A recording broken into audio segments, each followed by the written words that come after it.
What's going on, everybody? It's your boy Zoe with No Days Off DFS here to bring you that NBA slate breakdown for looks like we got an 8-game slate, pretty decent sized slate that we got today. Hopefully everyone has enjoyed their Thanksgiving yesterday, enjoyed Black Friday, going out shopping, and now today we're here to go ahead and make some money. If you guys are new here, you guys have not done so already, make sure you guys hit that subscribe button so you guys don't miss any of the content we're putting out over here. DFS, we've been doing pretty good, finding some pretty good gems and decent all around, and hopefully you guys are tuned in and you guys are able to cash out with us. If you guys are looking for player pool, cores, props, all those sorts of things, not only myself but everyone else over here at the No Days Off group, check the link down in the description below for the Dub Club. It is right there, really easy, quick to sign up, and join me inside the Discord. Really been dropping gems and stuff in there as well. If you guys, a quick recap, going over the big 14-game slate we had on this past Wednesday. I know I said we're going to split it up, play some different stuff, and I was true to my word. I played one shot into the big 15, came in 101st, and could have had a much better night if Durate wasn't my my lone goose egg with my one lone little snowflake. Everyone else flames in my lineup.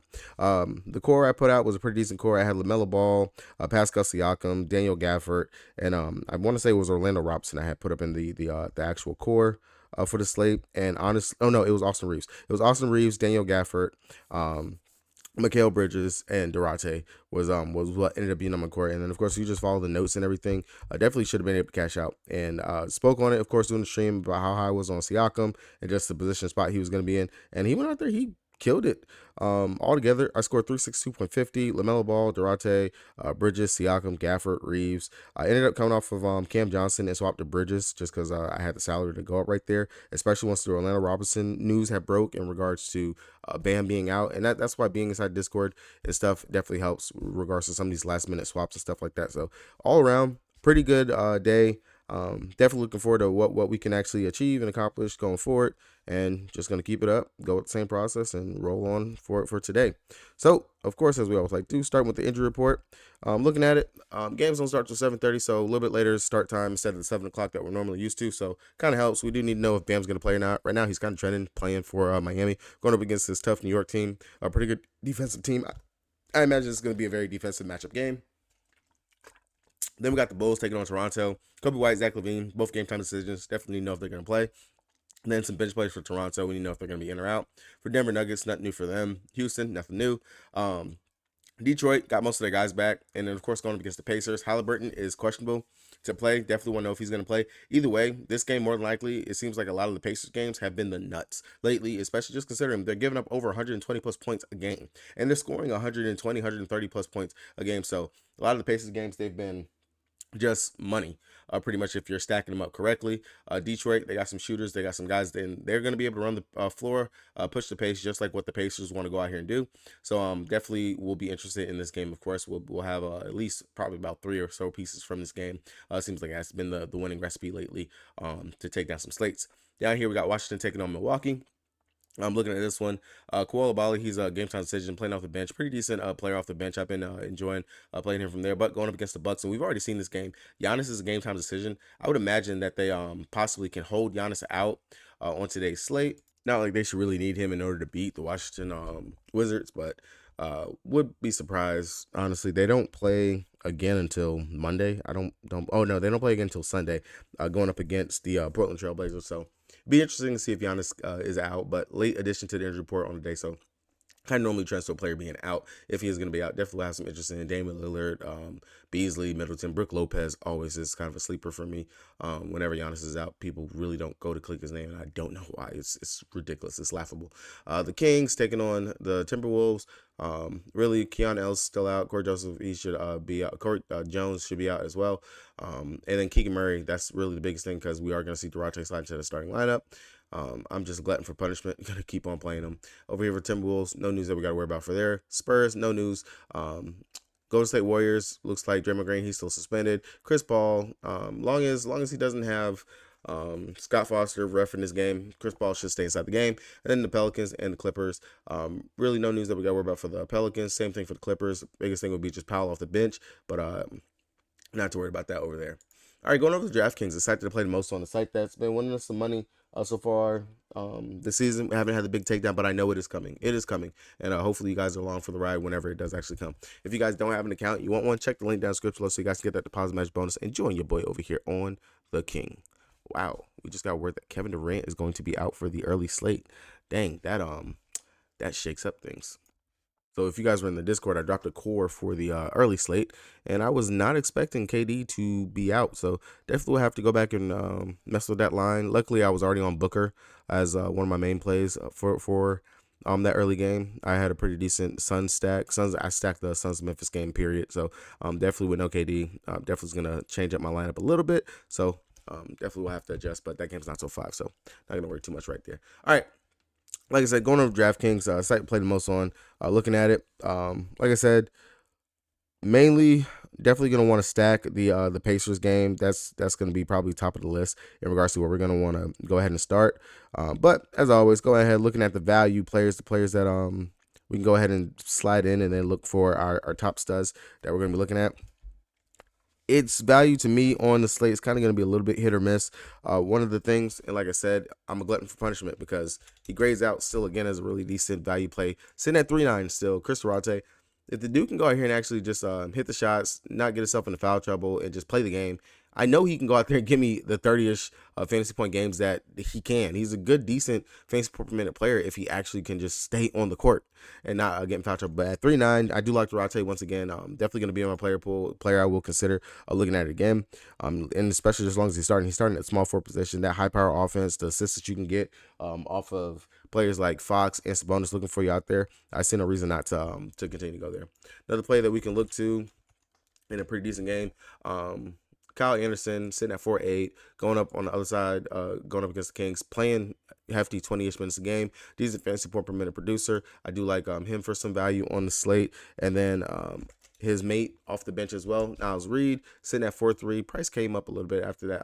After his last game, he was sitting at 3.9. Went out there, dropped 26.5 fantasy points. I felt like that was kind of a little bit too low for him, but definitely will also be in consideration. And then the player that I was on early in the day, and if you guys watched the video, I had talked about him, and then I ended up off of him, and I really wish I didn't. But Kyle Lowry, especially once Bam was ruled out, Kyle Lowry went out there and he balled. 37.25 fantasy points, still priced at 5K, a little bit too low for me. Still consider value. 5K and below, those are going to be the value guys. Going up against New York, I'm not too scared about Brunson's defense. I know he can go out there and get a little bit of something, long as that shot, if it's falling like what he was before. And then also, I know he's going to be able to get a couple of assists, but definitely 7 of 10 from 3, 9 of 15, looked great. He was probably ready to go ahead and get his Thanksgiving feast on, and just went out there, he balled out. But 5K, really nice, good value play that you can get right there. And we know Lowry, he could bring a little bit on the defensive side as well. So definitely another player that I will have to go ahead and have some consideration for. All right, going over to the studs, the players that are going to be up at the top of the list. Studs for me, once again, is always going to be 7K and above players. These are the players that you're probably going to want to at least get about 2 of these guys to go ahead and build on. Now, the reason why I would say 7K and above is because a stud doesn't necessarily have to be these top 12, 10K guys, which, as we've seen on the last slate, Joker dropped 70 plus. SGA dropped 70 something fantasy points. You didn't necessarily have to have those guys in order to take down the slate. Granted, SGA going off for that monster game, yeah, was really great to have, but you still could have built a very nice balanced lineup. Period. On the slate without that. Now, if Giannis is going to be in, I definitely will have some interest in Giannis up here over the Joker. Joker sitting at 12.9, going up against Houston. Yeah. He should be able to go out here, bounce out here, have another triple-double type game, 78.75 fantasy points, back to what he goes out here and does. But the Giannis, we've already seen him going up against the Washington Wizards already this season, and in out there, 34 minutes, dropped 73.25 fantasy points. In all honesty, they have no one that's going to be able to stop him. I don't mind going right back to that again if he actually plays. Outside of that, one of the stud players that I will consider a stud, and again, like I said, as long as he doesn't get ejected, is a decent play, sitting at a really good price tag, sitting at 7.1 or 7.2. Chris Paul, 7.2, going up against San Antonio Spurs. They've been susceptible to opposing point guards. We've seen it already time and time again. James Harden, back-to-back games of 38 plus fantasy points. De'Aaron Fox dropped 69. SGA dropped 56. Not saying that Chris Paul's going to go out here and do a crazy number in regards to that, but as you've seen, since Draymond Green has been out, he's facilitating. He is actually going out here scoring. He's playing defense. All those things. As starting Chris Paul, I will take that all day, especially with the ball in his hands. And if you haven't already gone ahead and looked at his assist prop, go ahead and take that. I'm going to look, see if they don't have it up for a combo today with something that's going to be pretty decent, and more likely we'll end up taking that combo because as long as he's having double-digit assists, which are really great, up there as an assist leader on the season, especially as long as he's starting, it's a really good play to go ahead and would have smashed his assist combo with him and Booker if he never got ejected in that game last time going up against Scott Foster. All right, besides Chris Paul, I already said it. for sure. Cade Cunningham going up against the Pacers. We're going to want to get some pieces from this, and why not go with one of their studs? Cade, really great smash spot. We already know point guards, shooting guards, whatever position guard that Cade is going to be going out here playing. Guards, period, have been smashing one up against the Pacers. And Cade, who can get to the rim, bully his way down there. He has a little bit of outside shot, not the prettiest, but can definitely get it done. Cade, prime position. Trae Young dropped 58. Dennis Schroeder dropped 42. Tyrese Maxey back-to-back games of just smashing 40 and 74 fantasy points going up against the Pacers. And player that's going to have the ball in his hand as long as he keeps himself out of foul trouble. I know this could honestly be a ceiling Cade Cunningham game. I wouldn't put it past it. A ceiling Cade Cunningham game. Him, and as long as they're going to actually start Ivy, I like both of the guards. Both of them will be able to go off inside this position spot. Really smash spot. Really do love the upside that we have for them here to actually get to. And then outside of that, one last one that I will take consideration as one of my top studs was going to be boy Anthony Edwards going up against the Kings. I want to say didn't they play already this season? Nope, they haven't. But Anthony Edwards, dude's been looking really great so far this season. Really good usage, facilitating, playmaking, going up against the Kings. Decent matchup for him. Long as the usage is going to be there, game could stay close, and the Kings don't have a ridiculous deficit in the start of the game and everything. This should be a decent one to watch. Definitely do not mind getting a piece of that from Anthony Edwards right there at 8-7. All right, so like I already mentioned it, definitely gonna want to get some of the value pieces, get at least 2 value pieces, and then look to getting some of my pieces from this Detroit and Pacers game. That's going to be mainly where I'm going to facilitate and go to. And then after that, maybe look towards the mid-tier, which of course is going to be that 5K to 7K range. Those are going to be my mid-tier options that I like to go to. And looking right there, we got some decent options in the mid-range that we can go to. You have Buddy Hield, who's been tremendous and popping off over his last couple of games. Looking at Buddy, going up against Atlanta, 30 fantasy points, and then popped off against Toronto for 50 fantasy points. Don't mind looking at Buddy Hield right there, sitting at the 5.5 price tag. I will have some consideration for once in Chris Middleton. Just the matchup itself is there for him, and the minutes are finally going up. You're going to tell me that I'm going to get Chris Middleton, who could possibly go out here with no Giannis and play maybe 30 minutes. I will take that all day, every day. The shot, if his shot is actually falling, the facilitating, the playmaking, all those things that Chris can do. Actually, if they have his rebounds and assists low, anywhere below, I'll say 7.5 or anything like that, take the over on that. I will take the over on that all day, every day, especially just the matchup going up against Washington itself. Last time when he played going up against Washington, played 23 minutes and gave us 34 fantasy points. Now, if Giannis is to miss, I'm going to be all over that like white on rice. It should be just smash position, smash spot. Really do like that for him right here. And like I said, value that you can go ahead and get from that Pacers game. Jaden Ivey sitting at 5-1. We know that he's starting. Played 30 minutes in the last game, 27 fantasy points, 28, 29. So we know he's going to get the minutes in the production. And sitting at 5-1 in the highest total game of the slate, fast pace, back and forth. We know Ivey, he can get up and down the court. Really do like that for him here, and don't mind that. And if you're looking for a cheap value at the center position, Daniel Gafford, 5.5, finally got his price bumped up from that ridiculous 4.2 against the Hornets. Long as he keeps himself out of foul trouble, I definitely don't mind him here. Playing against the Milwaukee Bucks last time, he played 29 minutes and dropped 27.25 fantasy points. So we know the upside can be there for him, and he can definitely produce in his time out there on the court. So definitely do not mind going to a Daniel Gafford as another mid-tier option play that you can get to on the slate. And then if you're looking for something else, instead of playing